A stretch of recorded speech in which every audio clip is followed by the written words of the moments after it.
एक नंबर सवाल है आपका, भारत के किस राज्य में विश्व का सबसे बड़ा थोरियम का भंडार मौजूद है? भारत के किस राज्य में विश्व का सबसे बड़ा थोरियम का भंडार मौजूद है? तो भारत के केरल राज्य में विश्व का सबसे बड़ा थोरियम का भंडार मौजूद है। ऑप्शन नंबर ए इसका सही उत्तर है। अगला सवाल लिखते हैं 2 नंबर, पश्चिम बंगाल की सीमाएं कितने देशों के साथ लगी हुई है? पश्चिम बंगाल की सीमाएं कितने देशों के साथ लगी हुई है? तो पश्चिम बंगाल है जो 3 देशों के साथ अपनी सीमा साझा करता है। वह कौन कौन से देश है हम आपको बताते हैं। पहला हो गया बांग्लादेश, दूसरा हो गया नेपाल और तीसरा हो गया भूटान। 3 देशों के साथ पश्चिम बंगाल अपनी सीमा साझा करता है। ऑप्शन नंबर सी सही उत्तर है। 3 नंबर सवाल है, कौन सा राजस्थान का मरुस्थलीय जिला नहीं है? कौन सा राजस्थान का मरुस्थलीय जिला नहीं है? तो जो कोटा जिला है वो राजस्थान का मरुस्थलीय जिला नहीं है। अगला सवाल लिखते हैं, किस राज्य में सबरीमाला स्थित है? किस राज्य में सबरीमाला स्थित है? तो भारत के केरल राज्य में सबरीमाला स्थित है। ऑप्शन नंबर सी सही उत्तर है। 5 नंबर सवाल है, भारत में किस राज्य की सबसे लंबी तट रेखा है? भारत के किस राज्य की सबसे लंबी तट रेखा है? तो भारत के गुजरात राज्य की सबसे लंबी तटीय रेखा है। ऑप्शन नंबर डी सही उत्तर है। 6 नंबर सवाल है, भारत का कौन सा राज्य 3 और बांग्लादेश से घिरा हुआ है? भारत का कौन सा राज्य तीनों ओर बांग्लादेश से घिरा हुआ है? तो भारत का त्रिपुरा राज्य तीनों ओर से बांग्लादेश से घिरा हुआ है। ऑप्शन नंबर ए सही उत्तर है। 7 नंबर सवाल है, भारत में चंदन की लकड़ी के लिए प्रसिद्ध राज्य है?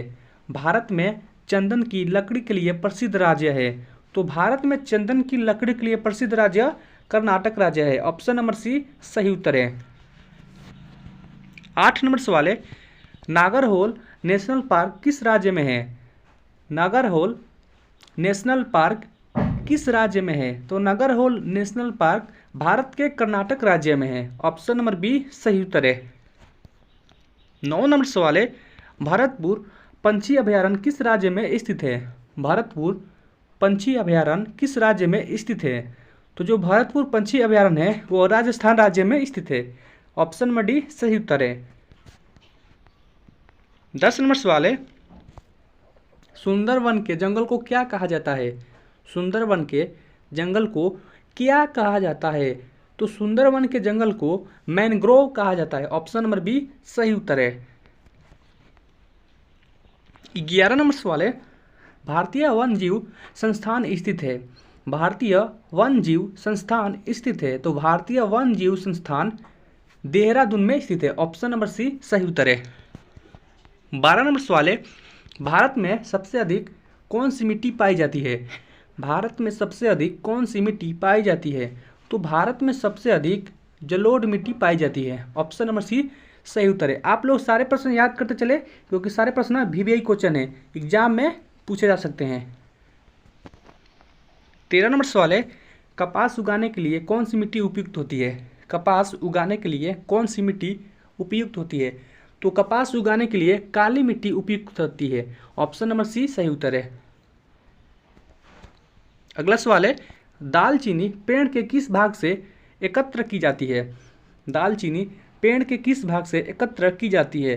तो जो दालचीनी होती है वह पेड़ के छाल से एकत्र की जाती है। Option number D right answer है। 15 नंबर सवाल है, मसालों का बगीचा उपनाम से प्रसिद्ध राज्य है? मसालों का बगीचा उपनाम से प्रसिद्ध राज्य है। तो मसालों की बगीचा के नाम से प्रसिद्ध राज्य केरल राज्य है। ऑप्शन नंबर बी सही उत्तर है।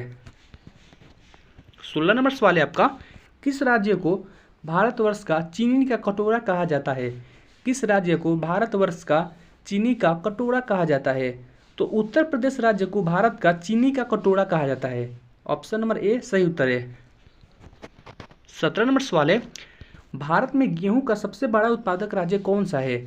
भारत में गेहूं का सबसे बड़ा उत्पादक राज्य कौन सा है? तो भारत में गेहूं का सबसे बड़ा उत्पादक राज्य उत्तर प्रदेश है। ऑप्शन नंबर सी सही उत्तर है।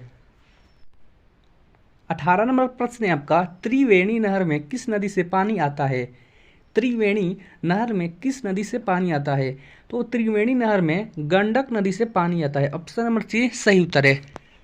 19 नंबर सवाल है, किस पेड़ से हमें कुनैन प्राप्त होता है?